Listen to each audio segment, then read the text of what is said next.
Good evening, good morning, good afternoon, good whatever it is, wherever you are, whoever you are. Welcome once again to Nerd Week Live, brought to you by us, the folks at Nerd Caliber, our weekly nerd news show. And boy, do we have a ton of news.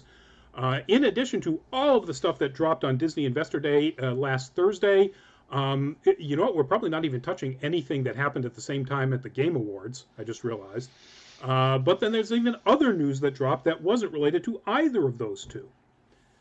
So yeah, so it's going to be really busy, and we're going to have to jump into it really quickly here. So super quick introductions. I'm Rodney Brown, editor in chief of Nerd Caliber, first person shooter, Facebook, blah blah blah, brilliant underscore up to Twitch or Twitter, blah blah blah, all that stuff. Starting right to my on screen right, I get no left, whatever. Anyway, Ashley, if you would. Hi, Ashley Lauren Rogers. She, her, they, them pronouns. I am the creator and producer of the Is a Transphobic podcast. I'm also a playwright based out of Brooklyn, New York. Boom. Boom, Greg. Brilliant. You just have to see, wow, no pressure. Hi, everybody. Greg Snyder, a.k.a. Wonder Llama Cosplay and Photography, Associate Editor at Nerd Caliber, co-owner of Red Raven Studios Photography and Video in New Bedford, Mass. Boom, Byron. Byron McNeil, writer, blogger. My main website is linktr.ee/Byron D0. Look for all my stuff there. There you go. Awesome. That was a record. And welcome to the show, folks. Benjamin Villanova, Christina Souza, Lily Hart, and welcome back, Waifu Pennywise, all on YouTube. Over here on the Twitches, Live TV Forever, Really Dicey, Manny, welcome. And we've got nobody commenting yet on the Facebooks, but we'll get there. Had to turn the Facebook video on for me. I don't know why it doesn't autoplay. Must have that setting. Anyway, so folks, we've got a few things to get to before we get to all of that Disney, Marvel, Star Wars, Hulu, FX, Pixar, blah, blah, blah stuff. So we're going to start right off the bat with this bit of news. That is, of course, from the wonderfully awful 2000 Dungeons and Dragons movie. Please go see it or find it. Not go see it, but find it and watch it just so you can just see how not to make a movie with really good actors. But the news is Dungeons and Dragons related. This dropped just yesterday, I think. Chris Pine has been tagged to star in a Dungeons and Dragons movie. It's made, of course, by Wizards of the Coast, Paramount, and Hasbro through its new entertainment division it bought last year, E1. It is apparently planned to be a franchise of films, and it is going to be based on a script written by and it's going to be directed by Jonathan Goldstein and John Francis Daley, who wrote the script for Spider-Man Homecoming. So, thoughts? Yeah, I'm very much here for this. I know Manny was pining for a new good Dungeons and Dragons piece, and so I'm happy to see that the world has said, "Oh yes, well then we'll give you Chris Pine." Yeah. Pun completely intended, I'm sure. Pun intended and delivered. My first thought was, why didn't they reach out to, or maybe they will for some other thing, but why didn't they reach out to Joe? Shit, I'm going to butcher his last name. Marinello. Manganello? Manganello, thank you. Marinara. Who's a huge Joe Marinara. Sorry for the bad Italian stereotyping there. He is a huge D&D nerd. He'd be perfect for it. He's a pretty big name draw. He's a solid actor. Maybe they'll pull him in. It'd be fun to see. Or Vin Diesel, also a huge D&D fan. Also, yeah. Yes. Here for all I would this. love to see either one. I would love to see either of them get involved. I would also love it if Deborah Wall got involved in it too, because she's also a big D&D nerd. True. Like she has a show. I don't know if it's still running on Verve, but she had a show where she was DMing. Yep. Yeah, I don't know if it's still running or if they're in between seasons, but yeah, there was that. Somebody speculated in our group that this might be something like a movie about people playing D&D, and it's pretty clearly not. I would, I would love it if there was some sort of isekai themed movie. Yeah, okay. Be interesting to see that. Isekai being the anime, the Japanese term for an anime trope in which somebody from the normal world is taken to a fantasy world. For those who don't know. So Labyrinth. Yeah, Labyrinth is kind of an isekai. Yeah. Yeah. Very good. Yeah, so is Jumanji. Jumanji was an isekai, yep. Lie TV Forever, Poor Mr. Irons. Agreed. Luminous, welcome to the chat and YouTube. And Waifu, I hope it would be good. I hope so too. Chris Pine's favorite role of mine, of course, is the leader of the Tremor Brothers in Smokin' Aces. Ooh, deep cut. Deep cut. Sorry, I hate that movie. I don't. I don't know about like poor it Mr. Irons. I haven't seen this. I haven't seen that version, the 2000 whatever version, in a long time. But man, he chewed the scenery in that movie. It was big dumb fun. Yep. Very there dumb. was a lot of scenery chewing going on in that movie. Yeah, he was basically Scar as a wizard. There you go. That's a good way to put it. All right, moving on to our next topic. Another bit of interesting news that dropped. This is a grab from the trailer for Ark, the animated series. And if you don't know what Ark is, Ark Survival Evolved is what it's called. Was a game, or is a game, that's essentially a survival dinosaur training capture. It's sort of like the Conan game without dong physics and mixed with sort of Pokemon in that you've got to catch them all. I was gonna say that. Yeah. I would say it was basically Pokemon meets Minecraft. Yeah, although better graphic resolution than Minecraft. Not a ton. Minecraft. Got it. Yeah. Sorry. And the monsters to kill you. But yeah, so this is the one Game Awards thing. They announced Ark 2, which apparently looks like it's going to be at least partially motion capture, like much, much higher graphical resolution, and Vin Diesel is involved. Will it have a Because story? involved in, I think, at a high production level, as well as being the main character in this, trailer, this motion capture trailer they made for Ark 2, sequel to Ark. Right after that, they ran as a commercial this Ark, the animated series thing. Here's the voice cast. Michelle Yeoh, Gerard Butler, David Tennant, Jeffrey Wright, Madeline Madden, who I don't know, Elliot Page, Carl Urban, Malcolm McDowell, Russell Crowe, and, of course, Vin Diesel. I'm going to tell you, I did not care at all. Like, hey, if you played the games, if you're into it, cool. Like, okay, it looks all right. But, like, as soon as you started saying that voice cast with Michelle Yeoh, with Elliot Page, with Gerard Butler, with Russell Crowe. Russell Crowe is weird, but, man, when he shows up to work, he shows up to work. So I'm here for this. Yep. I'm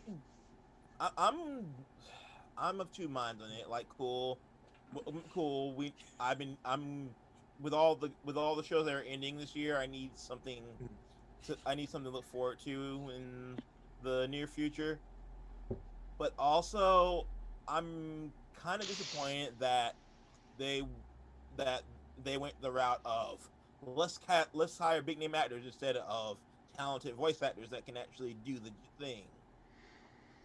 Yeah, I don't know. Like, I have no idea who Devery Jacobs, Zahn McClarnon, Raga Ragnars, Deborah Mailman. I don't know if those are, I don't know any of those voice actors if that's who they are or if they're like regular film actors or TV actors. I can see that. It's a valid point. I like the animation. It kind of looks a little bit like Castlevania meets Warner Brothers, DC animation. It's smooth. It looks good. So I'm looking forward to it. It's got dinosaurs. No. It's the closest thing to Cadillac and dinosaurs we're going to get until somebody actually makes a real good animated version of Cadillacs and dinosaurs. What, you didn't like the '90s one? Mm, it was too wimpy. I mean, they cut out all of the real political intrigue, all of the real, you know, the real back and forth between Hannah and Jack. Anyway, we got way too much stuff to go on about that. I'm a huge fan of that series, or the comic series, anyway. Greg, comment on this? Yes or no? It sounds interesting. Love the voice cast. Sounds like a great premise, but honestly, there is so much stuff out there right now. I probably won't see it for 12 years. That's probably true. Live TV Forever. I hear the Dune RPG is going to be pretty spicy. Ha ha ha ha. Actor Noah Wiley won't be in the Ark.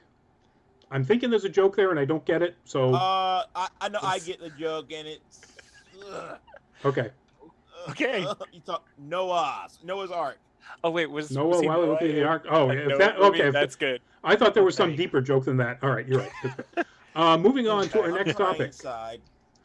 That is the live-action cast of the live-action series called Fate: The Winx Saga, which is apparently a continuation of the, I guess, really long-running, I had no idea this thing even existed, animated Netflix series called The Winx Club. Who wants to jump in on this one? I don't know jack about this. Okay, well, Winx. Okay, so this thing that's this reboot treatment, this Riverdale treatment that this franchise is getting, is based off an Italian cartoon that was brought over to the U.S. in like the 2000s called Winx Club, which was about girls of fairy lineage going to a magic school together to become powerful wizards. I would watch clips of it, but I never really had an interest in the show because one, I just didn't connect with it, and didn't care much for the art style. But you don't have to worry about that now. The art style on these real life humans is a little strange. I'm just going to say that, okay? Just throwing that out there. I wouldn't put it past Disney if this was a Disney thing that they were all computer animated, but no.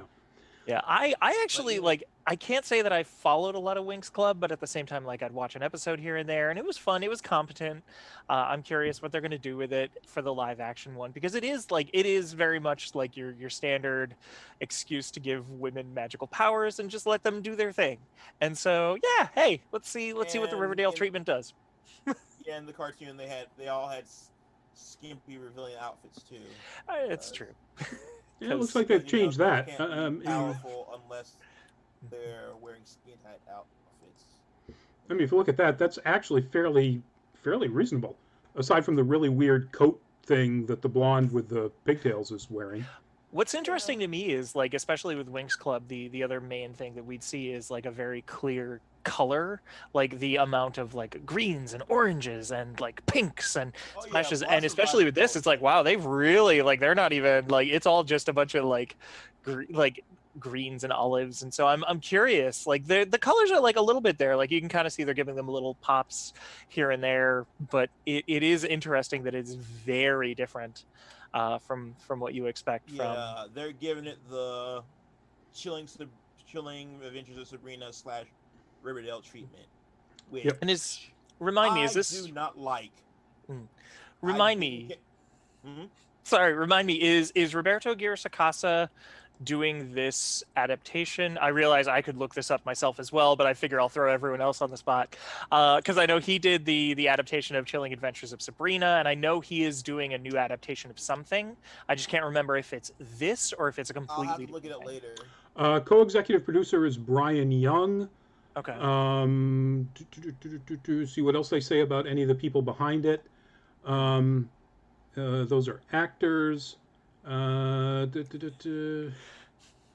I don't see executive producer Eugenio Straffi, so I would assume that's somebody who was involved with the original, with the Italian name. Yeah, that's the only people that they identify other than the cast. I'm I don't like I generally don't like grimdark reboots. I mean, it looks competent enough. You know, it looks a hell of a lot better than say the reboot Defenders of the Core, I believe. No, Guardians. Yeah, the Guardian Code. That's what I'm thinking of. I'm not really sure how dark or Riverdale this is going to get. I mean, just the fact that it's live is, I think, what an awful lot of news outlets are calling Riverdale like. But you know, we'll see. Or some people will see. I don't think I will. Doppelganger, welcome, welcome to the chat. All right, moving on to our next topic, so we can start our lightning round soon. That is, of course, if you're a subscriber of Crunchyroll, or I guess even if you're not, you're going to see that screen when you log into Crunchyroll.com anyway. The news is that Crunchyroll is being acquired by Funimation, which is a division of Sony.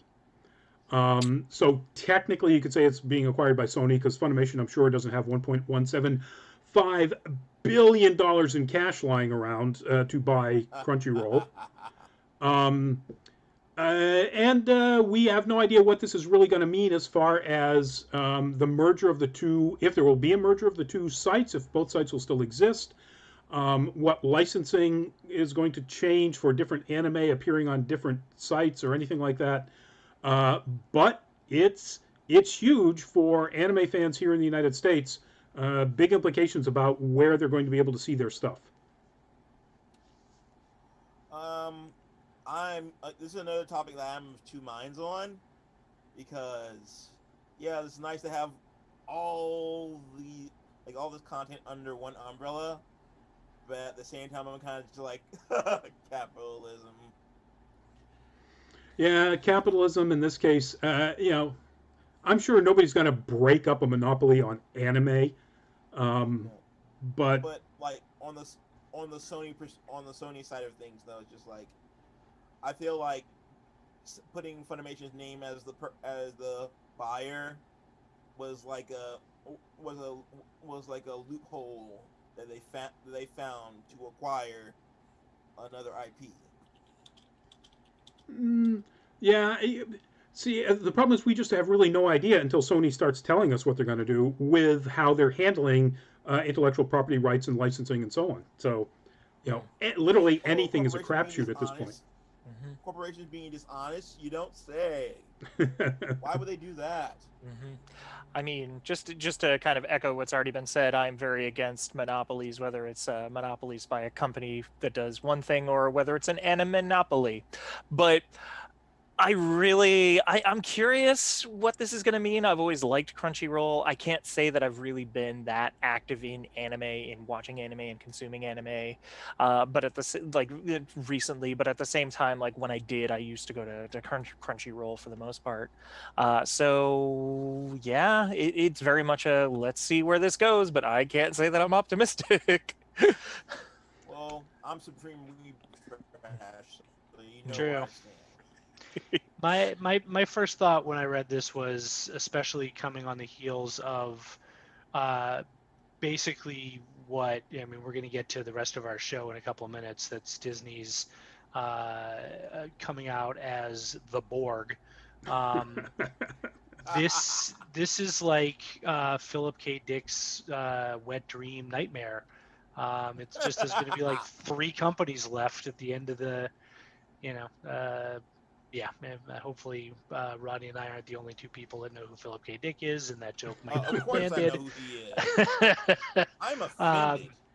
I'm deeply sorry. You just offended the other 2 members of the stream Wow. there, Greg. Deeply offended. Sorry, that was not a dig on anyone's nerd credentials. That was a dig on the fact that Rodney and I are both old as bleep. Hi, I'm not exactly speaking myself. Yes. Anyway, so for all the Philip K. Dick fans out there who are familiar with his, let's say, corporate ad-driven post-capitalist utopia literature. This smacks of that. Yep. To me. So before we get into our before we jump into the Disney stuff, live TV for our Funimation stream isn't great at times. Let's hope they fix that. Oh, really?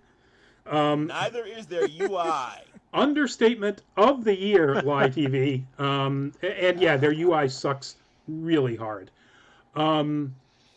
Doppelganger, hey, don't I get to be a moderator since I'm a longtime nerd Caliburian? It'll make me feel like a big man. Moderator of what? Ooh. Let us know, Doppelganger. Luminous, who knew streaming anime was worth so much money? That sounds like Monday Night Football money. I guess that explains why there are so many anime shows. Yeah. I kind of was really surprised by that money as well. It's a huge number. Yeah. Yeah, I mean, it's now that anime is so mainstream that there's like an excess of content. Yep. I mean, it's like buying a huge catalog of intellectual property more than anything else. And I don't know how you monetize that, because you have to monetize the bejesus out of that to make back $1 billion. Who knows how that works? I certainly don't. Well, if you think about it, if they're paying that much money, Crunchyroll must have a subscription base that Sony can see eventually coming to the point of making a profit off of that kind of investment. Yep. And honestly, at this point, I wouldn't be surprised. They may be valued at close to $1 billion, and then a few $100 million for goodwill, because why not? Mr. Krakowian, welcome to the chat. And Mandy Grimshell, welcome to the chat, although I'm not really sure you can say spamming emotes is chatting, but that's okay. I was going to say, Funimation also has legacy content that's brought in older fans over the ages, and with the help of stuff like Netflix, and PieDive and other services, they've created this, I want to say infrastructure, this anime infrastructure where it's getting out to more things. But let me retract. Actually, Netflix was probably the most instrumental in bringing this level of wealth to the anime industry. I mean, for example, I was looking up Chris Sabat one day, and one of the Google instant results was Chris Sabat's net worth, because he owns Okatron, which is he's Piccolo, Vegeta. He's a voice actor. Zoro, One Piece. Okay. Yeah. So yeah, and he owns Okatron, which is the audio company that helps Funimation with their dubbing. So there's definitely been it's definitely been on these kind of mergers have been writing on the wall, I think. It would make sense, and Sony obviously wants to invest in some way to diversify its portfolio, and or eliminate competition, because Funimation and Crunchyroll were clearly competitors. All right, get ready, folks. Here it is. Lightning round begins. All right, yeah, everybody, flex your crack those stretch, vocal knuckles. Hydrate. You got this. Stretch. Yep. Starting up with out of the FX and Hulu announcements, the only one that really had any real news that applies to nerds, there will be an Alien series coming to FX on Hulu, made by Noah Hawley, the genius behind the TV adaptation of Fargo and Legion. So it could be really bizarre. It's going to be set on Earth, not too far in the future, and they're talking to Ridley Scott to be the executive producer. Let's see. We're going to always go around this way, starting with Ashley, Greg, then Byron. Ashley. Cool. My quick take is I'm curious because there have been a lot of really bad alien material ever since the second movie. But at the same time, again, Noah Hawley, fantastic creator. I'm curious what he's going to do with it. Here for it. Awesome, awesome. Greg. Sounds potentially interesting. It's based on the franchise, set not too far in the future on Earth, and focusing on the human drama, according to the press release. That could mean fewer xenomorphs, but a little more interesting kind of space marines, corporate intrigue. I like it. Cool, cool. Byron. Also find this whole thing interesting. I mean, like every movie since Resurrection has been hot garbage.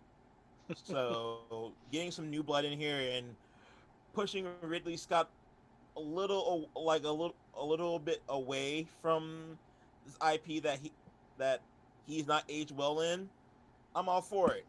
It's like this, and Noah's a genius. Like, I watched bits and pieces of Fargo, so I have faith that if he can do one awesome movie adaptation, I'm not worried about this. Cool, cool. Yeah, that's a good point about him. It's a series. So, yeah, I was just going to say that's a great point in that he took an iconic movie that was brilliantly, I mean, it's very Coen Brothers, so, Greg, and serialized Greg, it. One comment. Sorry. Lightning round. Lightning round. All right, moving on to Pixar. Pixar news. Since it's all animation, it's pretty much all valid. And basically, they had three big things. Coming to Disney Plus, Pixar will have their own series, spin-off from Up, Doug Days, which looks really funny. If you haven't seen the trailer with the puppies, it's just the most adorable freaking thing you've ever seen. Go watch it. Doug Days, folks. Yeah, maybe whatever. Cool. All right. Huge fan of Up. The Doug short that they did was funny. I could see watching that on a very cold winter day with a lot of schnapps in me. Byron. It's funny because the squirrel is dead. What more do I need to say? I'm here for it. More Doug. Yeah, Doug's adorable. That's cool. I'm into it. Second series, Lightyear. This is pretty amazing. Buzz Lightyear. The series takes place while he's in the whatever the name of that his Star Command. And Chris Evans is going to be the voice of Buzz Lightyear. June 17th, 2022. So it'll take a while for this one to hit. I'm sorry. This is a movie. So a movie about the early days of Buzz Lightyear with Chris Evans. Yeah, now that Tim Allen is gone, yes, I'm here for it. Chris Evans is amazing. Is he gone enough? He's still lurking. He still has a series. So. Yeah, I mean, this is a fascinating concept. I did not know that we needed a Buzz Lightyear origin story, but I'm here for it. Cool, cool. And Byron's about to point out that we did have one. That we used to have one, a Buzz Lightyear origin story. Oh yeah, we did. The Star Command animated series and the movie pilot, which the movie pilot had Tim Allen voicing him, and then the series had Patrick Warburton voicing him. And Wayne Knight was Emperor Zurg. Yeah, it's actually pretty good for what it was. Yeah, so same with all of you. I'm surprised and pretty much looking forward to this. Also, one last thing, Larry Miller and Nicole Sullivan were in it as well. If you love Larry Miller's comedy like I do. Oh, the comedian Larry Miller. Oh, okay. All right. Cool. Yes, that in and of itself is worth the price of admission. All right, which should be nothing if you can find it somewhere. Next movie, Turning Red, made by the people that did, or the person that did the short Bao. It is the story of a teenager named May who turns into a giant red panda when she gets too excited.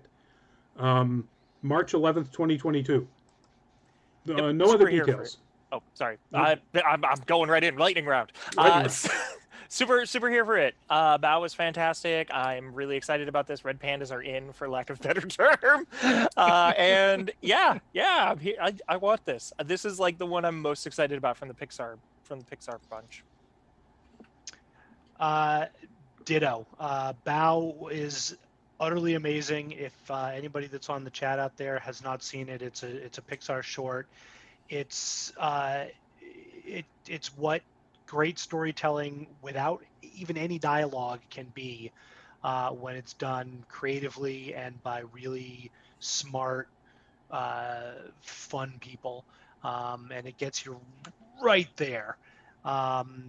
Anyway, giant red panda, totally down for it. I don't know how DreamWorks feels about red pandas and Pixar. I feel like they may be worried that their thing is getting stolen here. I don't know whether we're going to have a proxy war featuring red pandas, but DreamWorks Red Panda? Shifu from the Kung Fu Panda series. Oh, Yeah. wow. Deep cut. Tiny red panda. Tiny red Giant panda. red panda. Byron? Well, first of all, I'm a total Asiaphile, so anything delving into the variety of Asian cultures like Bao and now this are my jam. Like, I haven't seen the trailer, but the art style from the little ticker image really makes it it resonated with me. Yeah, they haven't dropped a trailer yet, just that image, so you're okay there. They're also doing a movie called Luca, which is about two best friends growing up in Italy. And it's also based on a short, which I can't remember the name of, and they don't identify in this article. That was one of their popular shorts.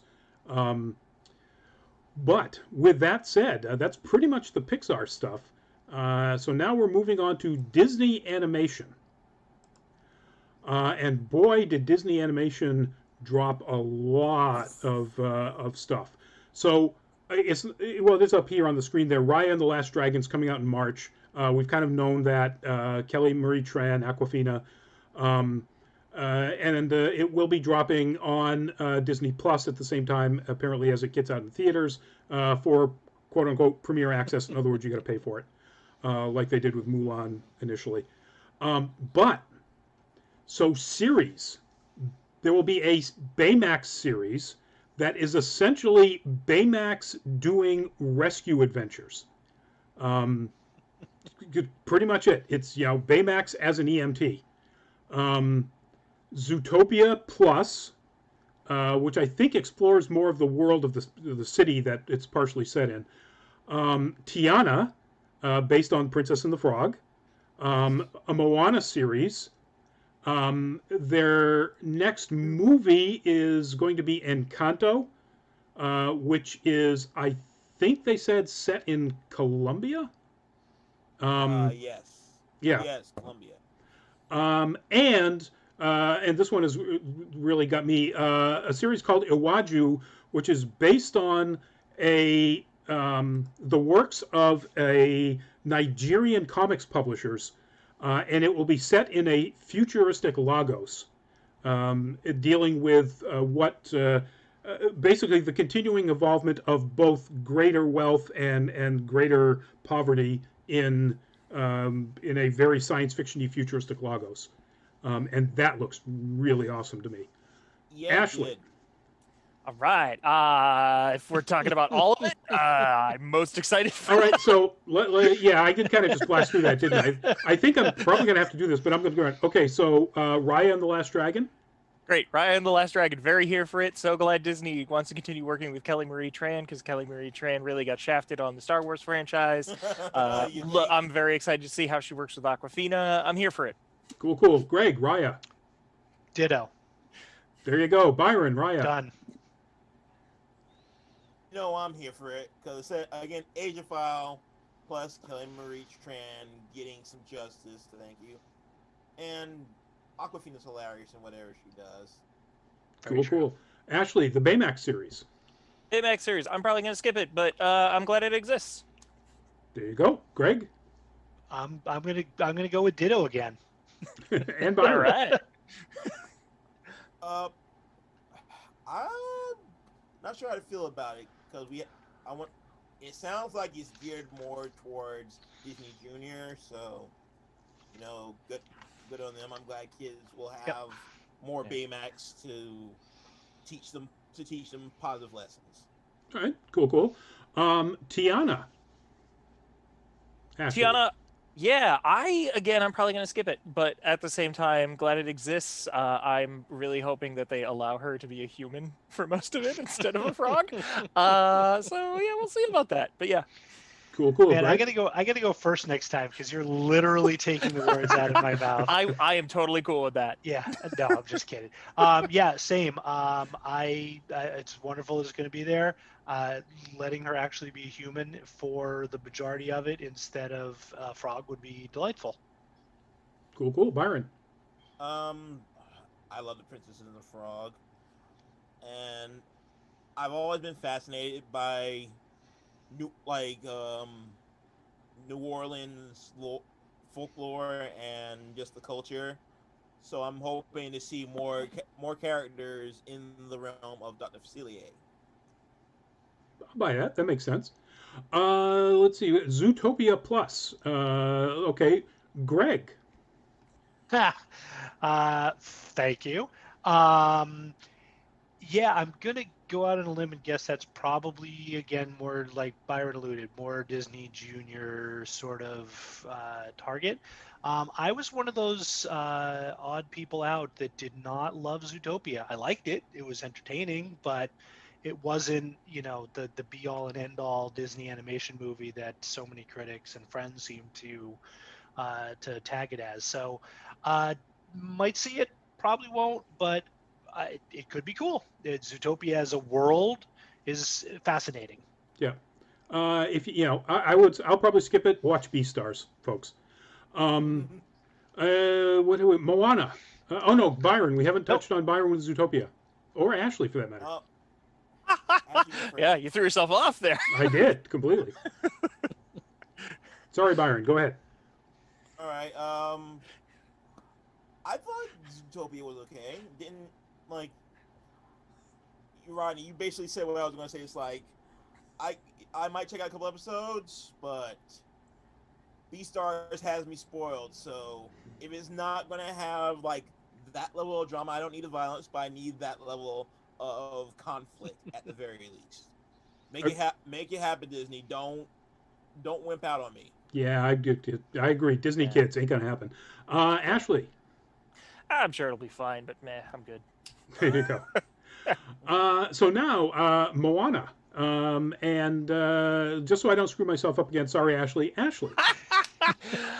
Yeah, again, this is another one of those ones that I'm excited that it exists. It's definitely a great franchise. It has franchise potential, whatever that means. So sure, glad that it exists. I'm probably gonna skip it. Put some respect on Lin-Manuel's name. No disrespect. I'm just not gonna watch it. From what I understand, some new songs. Oh, that's cool. With Lin-Manuel Miranda involved. So literally what I was going to say about that is if Jermaine Clement is involved, musically speaking, I'm there for it. Okay, yeah. Best crab ever. Best crab ever. Byron. Oh my god. I'm going to try to keep my gut to a minimum, but after watching the first movie, I just thought this would be a great setup for a series, and I'm just going to wait for it to happen. Because it's just like the ending left it open to go into greater depths with Samoan culture and the various gods within them. I would love to see find out more about the Kakamora, and what can I say except you're welcome? All right. Thank you for the song. This is the last time I sing. I don't know that we know anything about Encanto other than it's set in South America and it involves magic in some fashion. So, does anybody want to weigh in on? Are we interested in that? I can. I'll try to. I would. I'm. If they lean more towards like the Aztec-y side of things, we might see some gods like Quetzalcoatl, or like just the various apparitions within um Latin culture. Yeah. I very similarly, I'm not worried, but at the same time, like, I'll wait until I see a trailer or something. So that's me. And Greg. I mean, in concept, it sounds fascinating. I mean, Colombian folklore is a pretty wild and very deep pool from which to draw. I got some talented people involved, Lin-Manuel Miranda. If it's a little more in the vein of crap, why am I having a total brain fart? What was damn it? What was the Disney the Pixar movie that came out with the kid the Day of the Dead? Thank you. Oh, Coco. Coco, thank you. If it's a little bit more in that vein and a little less Emperor's New Groove, which I'm not dissing on, I watched that the other night. I love that movie, but a little more interesting and deep and a little less zany slapstick, it could be great. Yeah.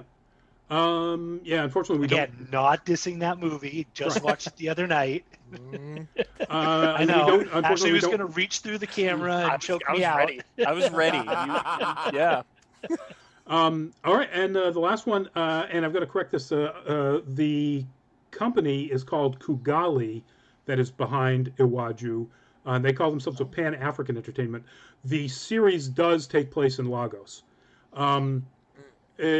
So thoughts about that? Yeah, once again, this is a constant theme. Cool. Glad it exists. Maybe I'll watch it. I don't know. I'll probably skip it. But, yeah, cool. Judging you, Ashley. I'm just saying. I mean, it's super hard to know based on what amounts to a Twitter post, and one piece of concept art. But Afrofuturism is really cool stuff. Especially with that science fiction angle that they seem to be driving towards. It could be kind of Wakanda-esque. Not hopefully there's no attempt to branch or MCU-ify things, but it sounds like it's potentially really interesting. The one thing that really strikes me about this whole lineup coming through here, just in the Disney animation section of these announcements, is how many shows there are about or prominently featuring people of color, which is not something Disney is well known for. Tiana, obviously, Moana, obviously, now Iwaju, not just a person of color, but set in Africa, which is not something we really ever see a whole lot of. You can say the same thing about Big Hero 6, though, as well. True. Yes, very true. Although, I mean, if it's Baymax, it's about a giant, it's the Stay Puft Marshmallow anime. So, in any case, what all I was driving at is it's great to see it's not just clones of Elsa. Cool beans. All right, moving on to Lucasfilm, which is predominantly Star Wars, and the graphic I have is mostly Star Wars stuff, but there are a couple of other things that we'll get onto as well. And actually, let's start with those other things. Indiana Jones 5, Indiana Jones 5, directed by James Mangold, Old Man Logan, or Logan, not Old Man Logan. Coming out in July 2022, with Harrison Ford coming back. Thoughts? yeah, we talked about this a little bit in the pre-show chat. I'm intrigued by what James Mangold is going to bring to it. At the same time, I will freely admit I skipped Kingdom of the Crystal Skull, and everyone tells me I made the right decision. Yes, So you we'll did. see. You did. Yeah, Crystal Skull was hot garbage, and the time between then and now, with people doing retrospectives, and it wasn't as bad as you remember it. It's that bad. Yeah, same. I have, in and of itself, borderline zero interest in a new indie movie, but the fact that it's directed by James Mangold, who did such a stellar job with Hugh Jackman and Patrick Stewart et al. In we'll just call it Old Man Logan. That's a fascinating idea. Whether Lucasfilms, whether Kathleen Kennedy, etc., will give him the creative license to take it in an interesting direction rather than just being a whole bunch of set piece chase scenes through jungles or deserts, etc. Who knows? But that's literally the only piece of this announcement that gives me any hope that this won't be awful. Byron. Byron, your mic went out again. No. Uh-oh. Yep, nothing. Nope. Lost your audio. All right. So, yeah. I'm sure everybody else on the chat can read lips too. So keep working on it, Byron, and we'll bring you back. They made a couple of other announcements. They didn't really say anything new about Willow, so we're not going to talk about that, just that they're working on it. But they did announce that Lucasfilm and 20th Century Studios are going to make an adaptation of Tomi Adeyemi's novel Children of Blood and Bone, basically called Game of Thrones for African fantasy. And it's hugely popular and well-reviewed novel. Thoughts on that? Know nothing about it, but based on that pitch, I'm in. Know nothing about the adaptation they have in mind, but it was a great book. The fact that they are seemingly putting, at this point, Game of Thrones as an adjective whenever a studio, etc., uses that, hopefully means that they're putting some budget. They're trying to get some big names, and they're trying to make a big set, tentpole out of it, as the saying goes. It could be fascinating. It was a cool story. Yep. I would love to see if anybody's ever seen Will Smith's something Earth. After Earth? After Earth. The only good thing about that whole movie is the design of the world that they live in was some of the most beautiful Afrofuturism / fantasy / it looked gorgeous. And then the rest of the movie had absolutely nothing to do with it, and it was garbage. I'm hoping they at least get that kind of, that look, that feel, the Wakanda except fantasy. They can do it, I'm sure. But I'm hopeful. Not to be confused with Titan After Earth, which was a very different movie. Yes, no, Titan AE, yes, definitely Titan different. AE is. All right, so moving on to some of these other ones, we're just going to go right around. They didn't really have anything new to say about The Mandalorian other than say, but they did have something to say about spin-offs. First one, Rangers of the New Republic, new series coming out of The Mandalorian. Definitely considered a spin-off from The Mandalorian, so we know something about it, and that's about it. I'm going to throw my theory out there right now. Rangers of the New Republic, it's going to be a Western style, Texas Rangers style, therefore, often former criminals turned into lawmen. Cara Dune, Miggs Mayfeld, and Fennec Shand are going to be the three leads. Mark my words. They spent an awful, still nothing, Byron. They spent an awful lot of the previous episodes, and particularly last episode, building backstory for Cara Dune and Miggs Mayfeld. You don't do that if you're not going to use those characters. Fair point. Ashley?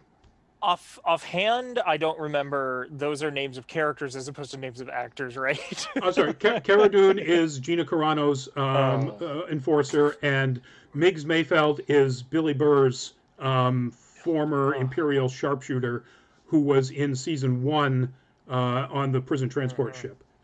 Yeah, I'm gonna skip it then. And Honestly, Fennec Shand is Ming Na Wen's character. Ah, god damn it! Yeah. Okay, I like Ming Na Wen. I just, especially as a trans person, Gina Carano, have fun on Parlor. Bill Burr, have fun doing whatever it is you do.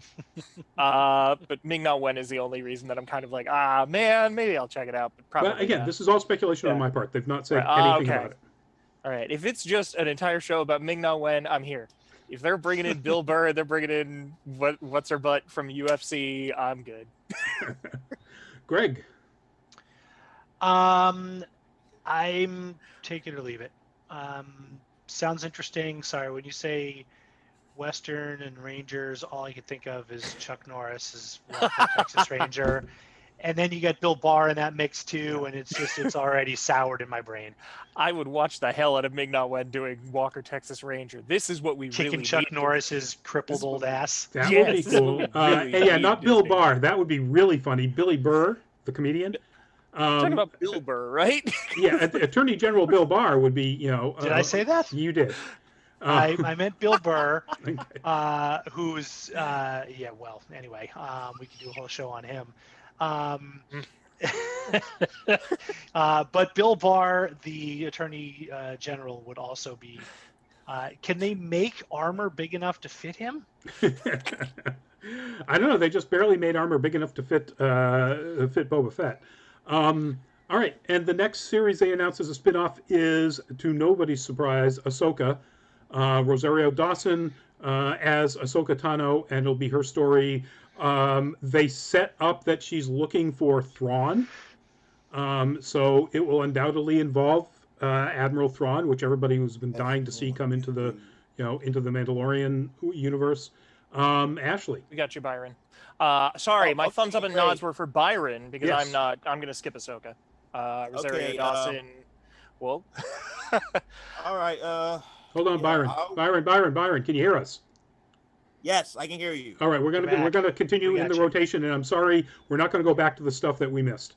Okay. Fine. Don't have time. So Ashley, you're skipping. Greg. Yep. Probably skipping, not for any particular reason.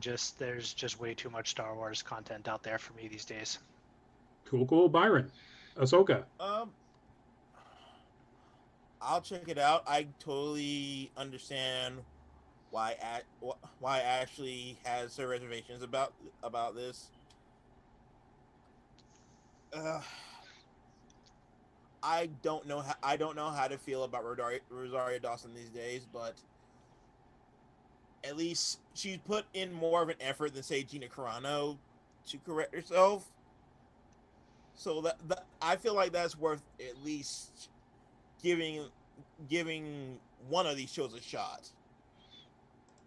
I'll give it a shot myself. We'll see where it has to go. I like the character, and I did like how she portrayed it on this particular, on her appearance in this season of Mandalorian. But she is working her way out of being a problematic person and may not be able to do so.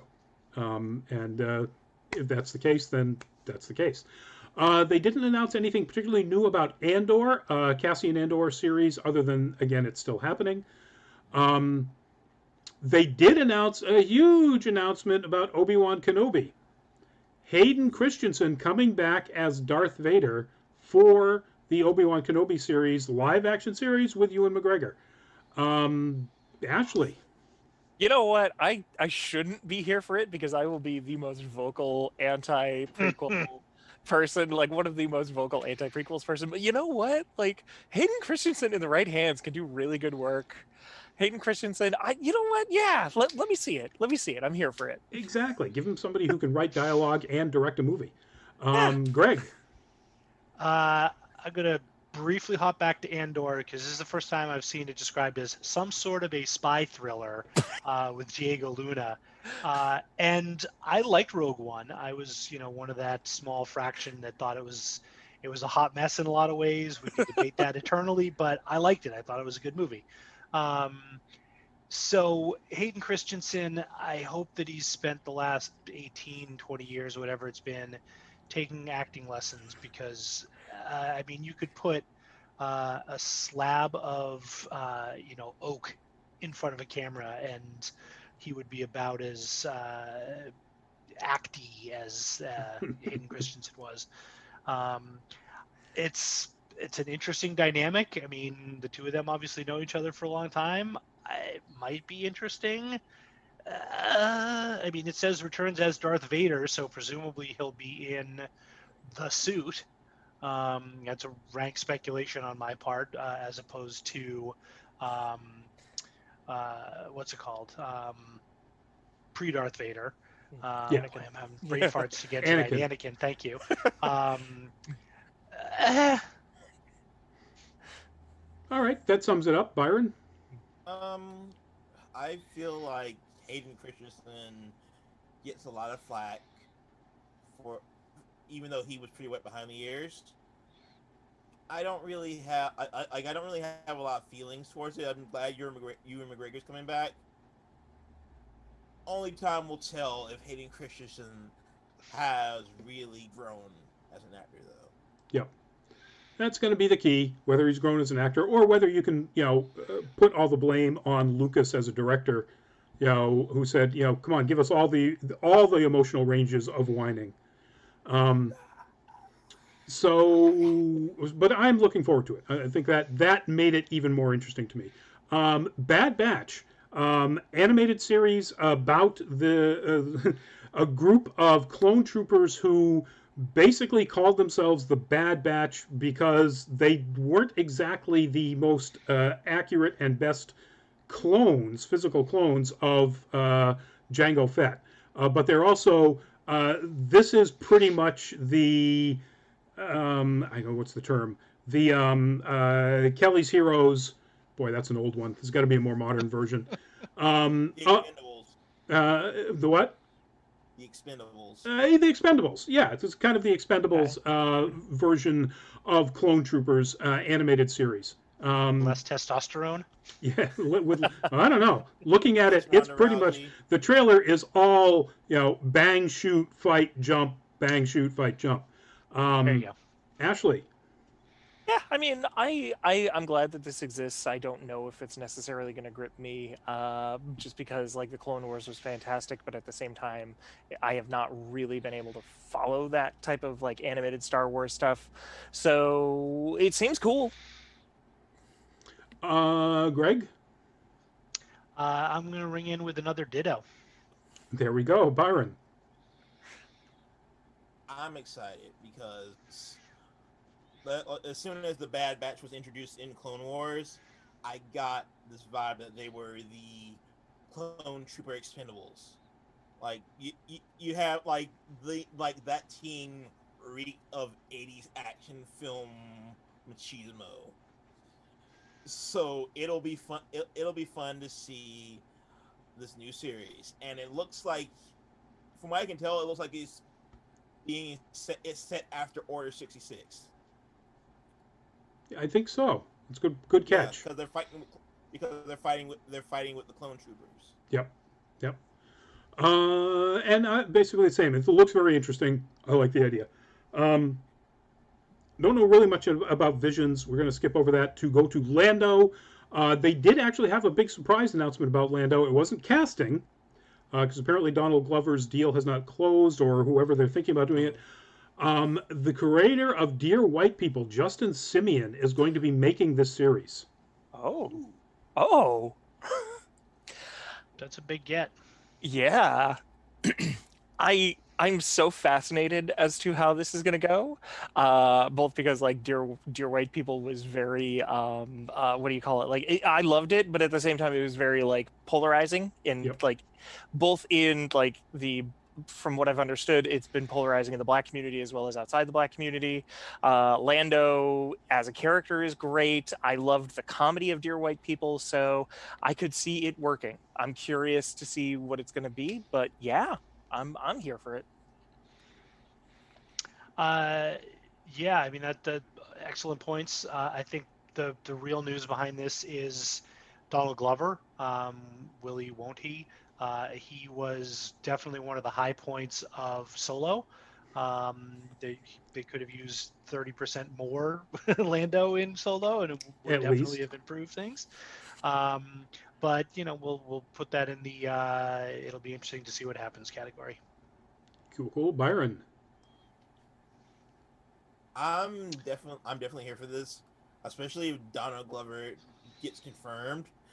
Um, having the creator of Dear White People involved in this, I get the feeling that he's going to try to meld in on Afrofuturism on a large scale in some sort of way,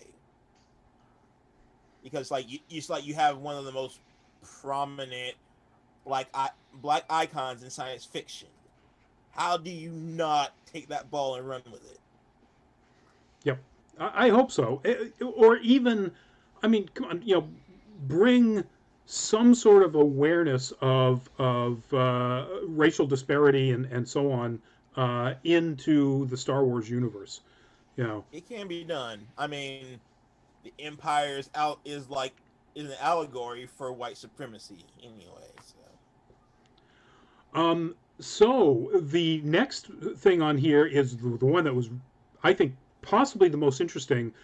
We knew that Leslie Headland, who did Russian Doll, was making a Star Wars something.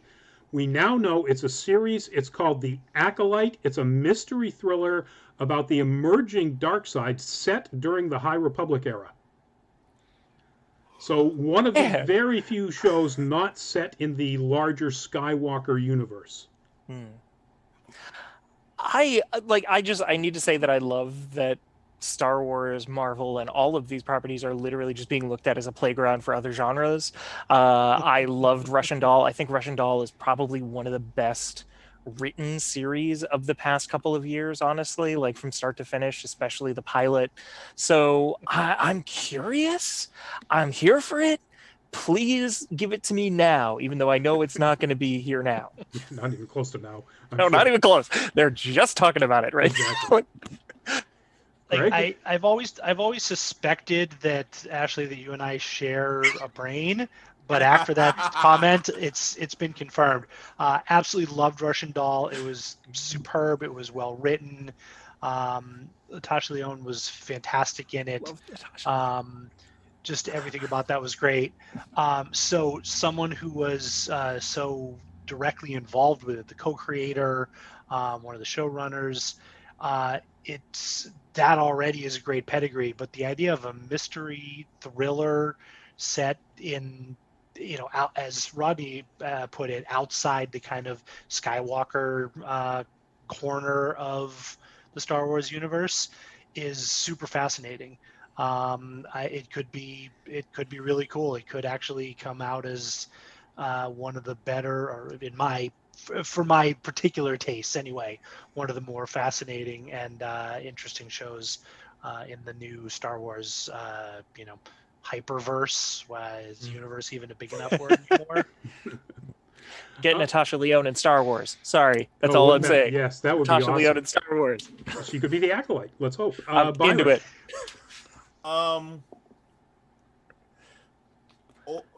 First of all, yay Old Republic, because we don't have enough OR content from the pre-Skywalker era. So give me that good. And secondly, again, like Ashley said, I love the fact that Disney is allowing these these various Hollywood heavy hitters they're giving them carte blanche to do things their way. You got The Mandalorian, which is basically a fusion of the man with no name meets Lone Wolf and Cub. Byron, I'm going to cut you off there. We're over 9 o'clock. We haven't even touched Marvel. One comment or one sentence. Going to come back to that and hit on it hard. One movie they announced, and that is bringing Patty Jenkins over from DC to make Rogue Squadron into a movie. Ashley. I never played Rogue Squadron, but sure, I'm here for it. Greg. 2 words. Wedge Antilles. Okay. I don't think he was in the Rogue Squadron. Byron. Love the trailer. Love Patty Jenkins. Feed me. Yeah, if you haven't seen it, the Sizzler has Patty Jenkins talking about her history with her dad as an actual fighter pilot, and it's wonderful. You get a lot of look into what she's bringing from her background into this, and it's really cool. Rogue Squadron was a comic series, yes, comic books. Anyway, isn't this sort of loosely based on the video game? I know the game. That's about it. okay. Yeah. Who knows? It might have also been a comic series, but Yeah. I know that the game existed. I just never played it. There's too much tie-in material to keep track of. Yeah. And they do mention there's no real news, but they just reiterated that Taika Waititi will be doing his own take on Star Wars in a movie. Implication being that it's going to be a comedy, without really saying anything. All right, Marvel TV series and yeah, we're gonna have to. Welcome to hour 2, everybody. Exactly. Okay. So the things in that's up on your screen right now that we're going to touch on are basically the stuff that actually had news. And so you don't see WandaVision up there. There wasn't any news for WandaVision to speak of. They did mention it. What we do have is a new trailer for Falcon and the Winter Soldier where we get to see the Falcon suit. And the strong implication that he is not, in fact, going to be Captain America in this upcoming series. He will still be the Falcon because the shield is in somebody else's hands. Thoughts on Falcon, Winter Soldier? Yeah, I've been waiting for this one. Excited for this one. Curious about that choice, but let's see where it goes. Cool. Greg? Ditto. Byron. What she said. There you go. March 19th, folks. We got a date. March 19th. Let's see. Moon Knight. They didn't really make any further announcements about Moon Knight. Again, other than it's happening. We already knew who the directors and the people behind it were, so nothing there. The Guardians of the Galaxy Holiday Special. James Gunn is going to write and direct a Guardians of the Galaxy Holiday Special to be made apparently at the beginning of when he starts working on Guardians of the Galaxy 3. It's weird. It's okay, sure, yeah. Give it to me. Yep. I'm expecting a lot of tongue-in-cheek humor. Will there be ice skating Wookiees? Yes, please. Or the equivalent of Wookiees in the Marvel Universe. Groot looks at hollow porn. It's just like, yeah, holidays. I feel dirty. Special. Yeah. Well, that segues into the I Am Groot mini series. It's an animated series featuring Baby Groot or Young Groot, and with Vin Diesel doing the voice, assuming they don't just use canned I Am Groots that he's already done.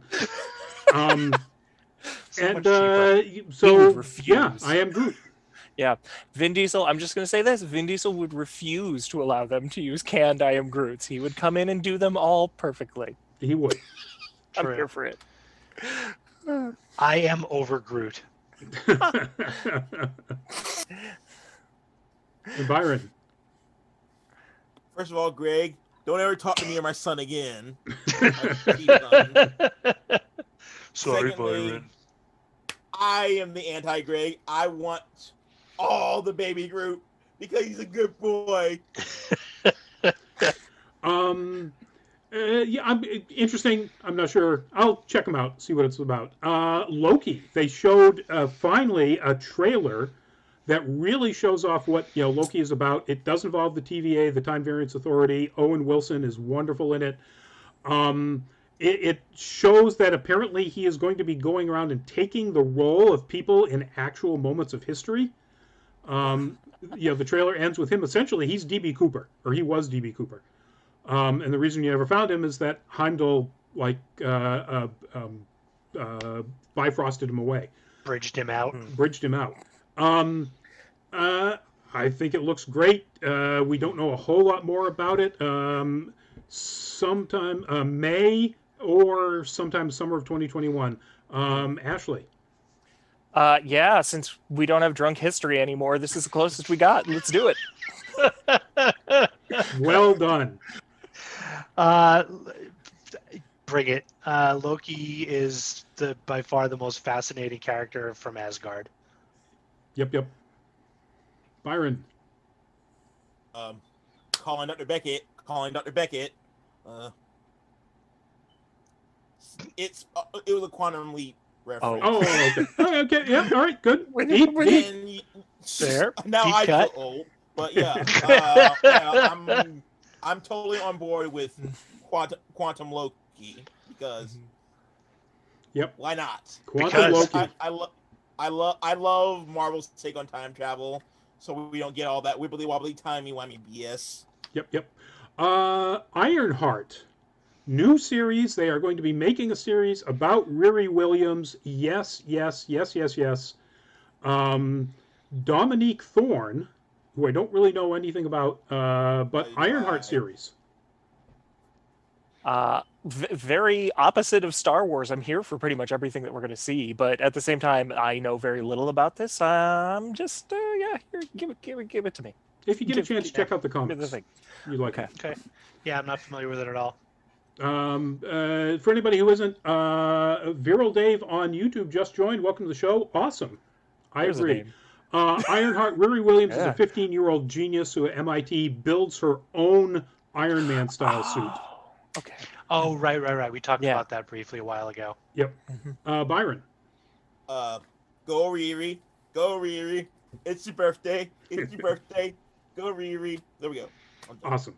Well done. And Armor Wars.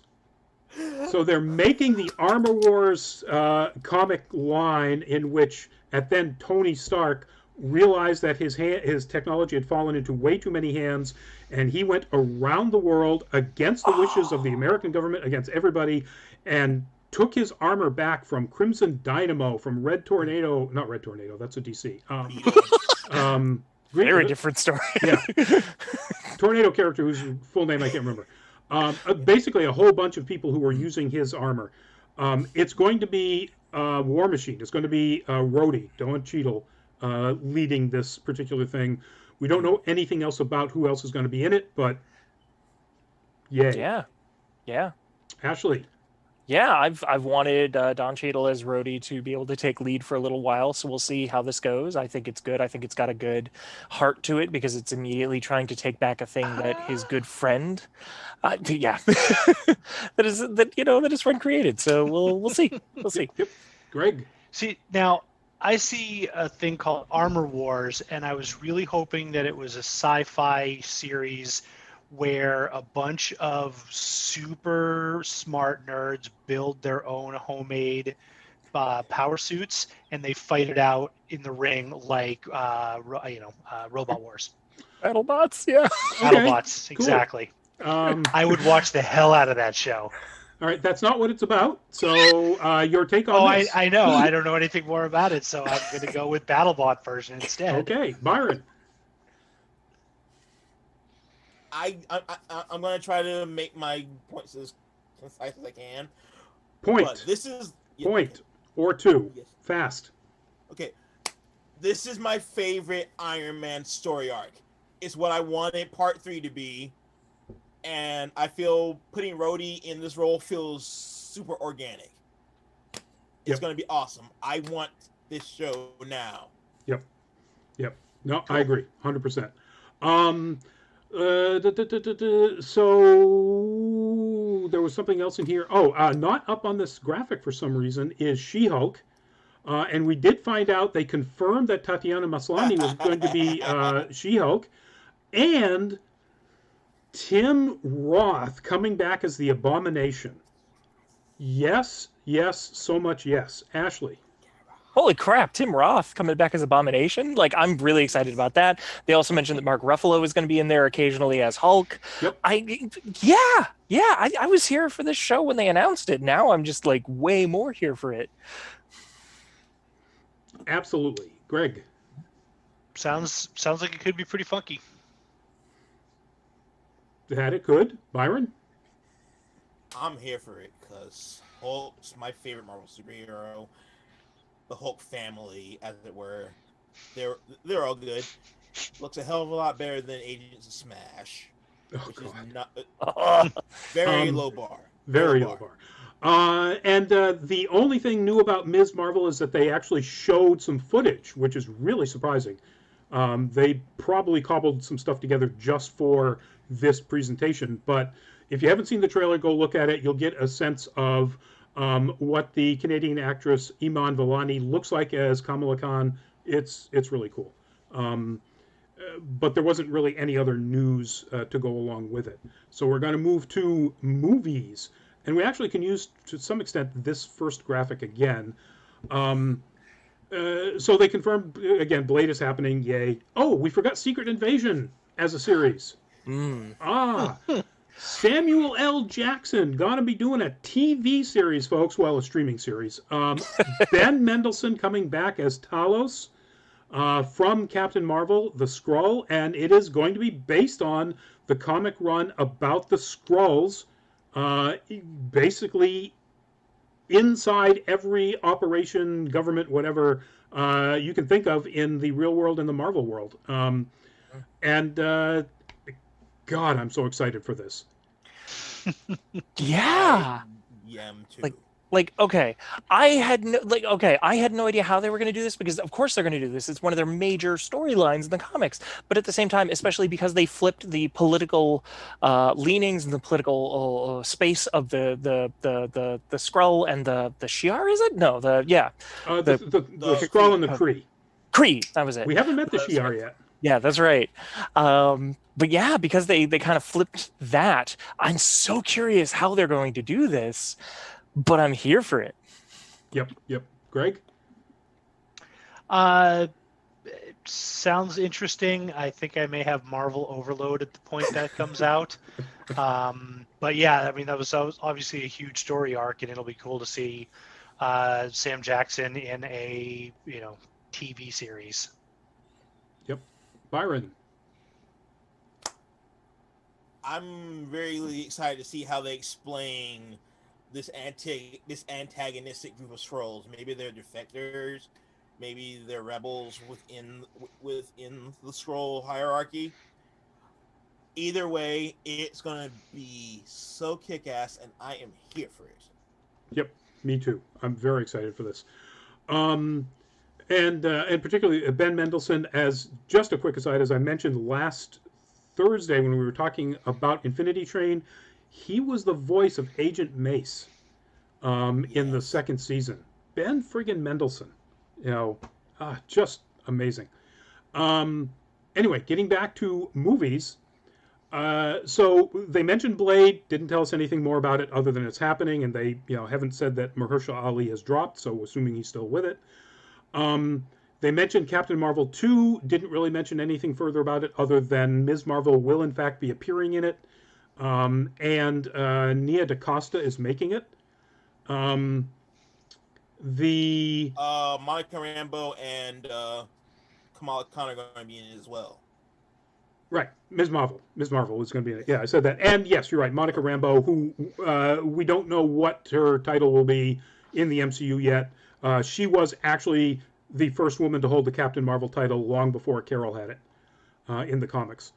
But we did get to see some things. Black Panther 2, they only reaffirmed their position that they would not be recasting Chadwick Boseman. They didn't say anything else about what the movie was going to be about, except that it would further explore the world of Wakanda. Period. So We don't know anything for about that. What we did find out is Thor: Love and Thunder. They confirmed Christian Bale is cast for the movie, and they confirmed who he is playing, and it is Gore the God Butcher from the God Butcher line or storyline in Thor. And holy crap, that is one of the most epic, amazing storylines in any Thor run that's ever happened. This could be absolutely huge. Reactions? Yeah, honestly, Thor, I don't know a lot about the Thor universe, but I am super excited about this. And the fact that they got like what is known as probably the best Batman to a lot of people to be the ultimate evil in this is kind of amazing. I agree. It's fascinating. I mean, it's the concept for the next Thor is great. The cast, obviously, Taika Waititi's involved with that. I'm not super familiar with that particular storyline, but if Rodney is quelling about it, then I'm sure it's a good one. Bring it on. The real question is, which Christian Bale? 75 pounds, 350 pounds, super buff. Who knows? Will he be wearing hockey pads? His actual Yorkshire accent. Is he going to put on a New York accent? Who knows? Is he going to be completely covered in prosthetic makeup? Because Gore does not look human. No. Oh, please tell me that we're not talking about an Oscar Isaac apocalypse situation. Apocalypse looks more human than Gore does. Byron. I'm excited because they're drifting further away from like Dark World with this, which is one of my least favorite Marvel movies of all time. Yep. It might be like a top 5, but Taika Waititi. That's all I gotta say. So if they do the actual God Butcher storyline, real quickly, here's some things that could be in it. It could be set so far in the future that there is a version of Thor that is the king of Asgard, missing limbs and eyes, and it's really amazing, and current Thor, and they somehow bring forward Thor from when he was in the Viking Age. So really young Thor before he learned any shit.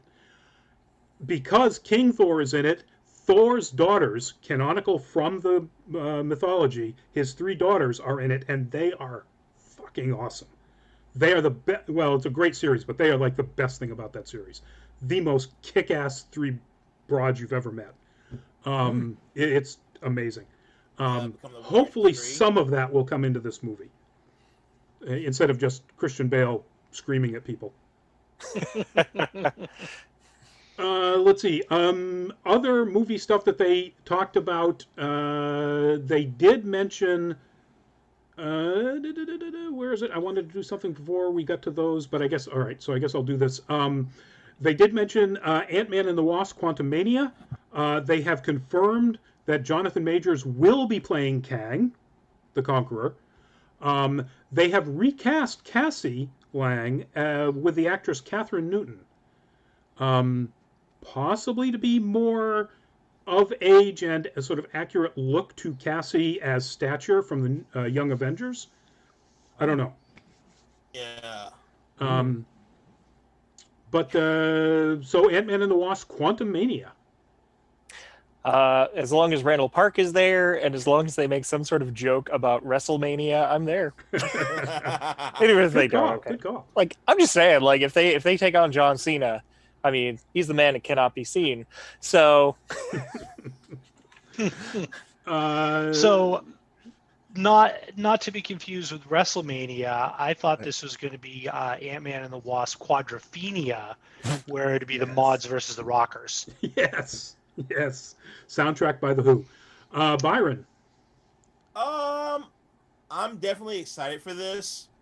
My first thoughts were about the whole Quantumania thing was like, is this gonna are they gonna try to get Mojo in here somehow? Because I would love that.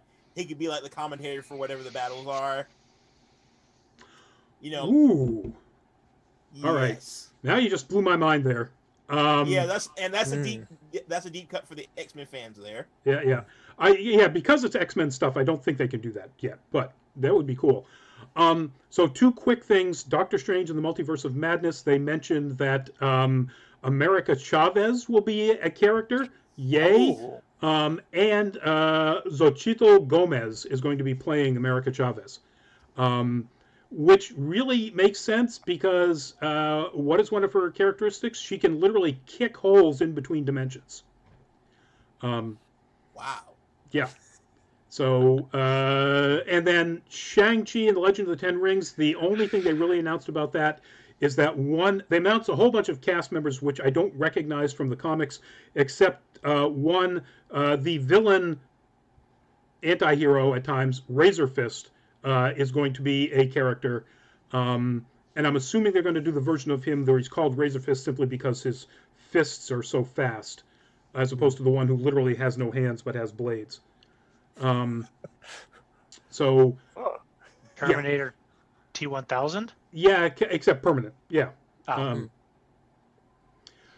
But and fade that over that right down there in the corner, folks. You see what that is? They confirmed at some point, and we finally have a logo. They will be doing a Fantastic Four movie. It's in the plan of one of these next two phases. So no other information. That alone was enough to get me jumping up and down. Fantastic Four, anybody? Absolutely. Yeah. Like here for it. I do, that. Yeah, they've been talking about wanting to do that for a bit. There have been so many bad ones. I am curious to see if this one will actually be good. I'm here for it. By the way, John Watts, director of the last two Spider-Man movies, is going to be doing it. Oh, there was. I think it was Bob Chipman did like a how I would book this. Yes. And it was I know literally what like you're talking about. like setting it in the 60s and then setting it in contemporary day, and suddenly Reed Richards is the only one that doesn't know how to deal with the contemporary world. And it's just, I don't know, like I dig that. I'm curious what they're going to do. They should just buy that from Bob Chipman because that's a great pitch. But yeah. I don't know if they're going to take that kind of an alternate look at it, but maybe. Greg, FF. I got to go with Twice Bitten, Thrice Shy. I'd love it to be great, but it's past indicators. If I had my magic 8-ball, I think it would be pointing to does not look optimistic. So Twice Bitten, you're saying then that you liked the Roger Corman one? No, you mean Thrice Bitten? Okay, yeah. I was leaving that one out altogether. Byron. I didn't hate the 2000s duology. It was stupid but fun. Yep. And seeing who they have working on this already, I'm excited for it. I can't wait to see who they cast. And I hope to God that they do not introduce Doctor Doom in this first film. Who better than Doom? I don't know. I know. I'm just Patton Oswalt as the Mole Man, maybe? Yes. Actually, he would make a good puppet master. Nick Or Puppet Frost as Master. well. Good point.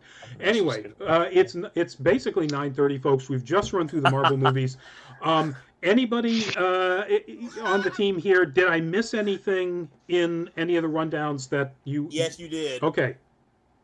Bandales! Rescue that's Rangers! right. You're right. Rescue Rangers and voice cast, Byron? Let them know. I don't know anything about the voice cast yet. I just know that it's happening. I know. Chip is going to be played by John Mulaney, and Dale is going to be played by Andy Samberg. Yes, John Mulaney and Andy Samberg as Chip and Dale. That right there. Yeah. I don't think I could have cared until I heard that. And I'm like, what? Disney did a really good job with the DuckTales reboot, and they had a lot of amazing voices for these people. I'm curious how it's going to go. I'll watch it. I'll see how it's going. So it's a movie, and oh my God, it's being directed by Akiva Schaffer. So it's basically a Lonely Island. It's a Lonely Island joint. Oh my Love it. God, yes. Oh wow, Is this actually weird gonna as hell. gonna be G-rated, or are we going straight for like NC-17? If A busted nut, it's an acorn. It's an acorn. An acorn in my pants.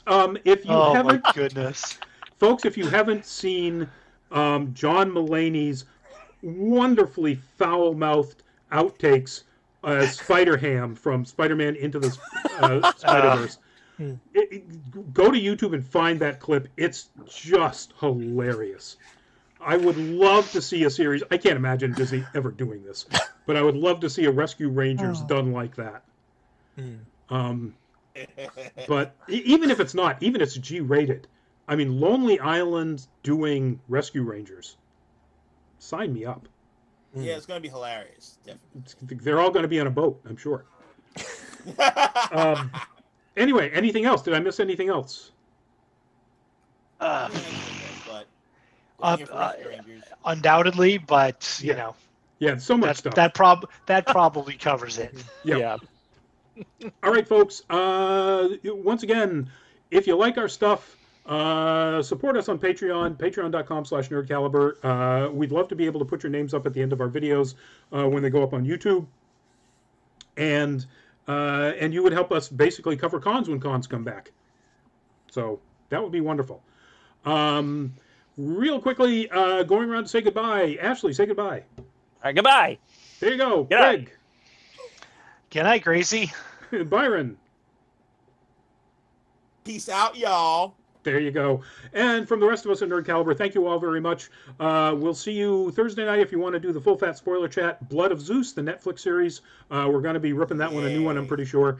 And then we'll see you next week. If you're here in New England or anywhere from the Mid-Atlantic up, please be safe in Wednesday nights, or Thursday storm. It looks to be a absolute monster. So be safe. They're in New York. I can't imagine New York with a foot of snow, but it rarely stays, and when it does, it turns to complete dirt. Well, that's true. It's very bad. I got trapped in New York with about an 18-inch snowstorm years ago, and it was the first 2 days were great. New York is not necessarily the cleanest place on earth, so when snow happens, yeah. Don't you eat that yellow or brown or gray snow. Anyway, folks, good night. Thank you. We will see you at some other point. Thank you all for the chat. Wonderful.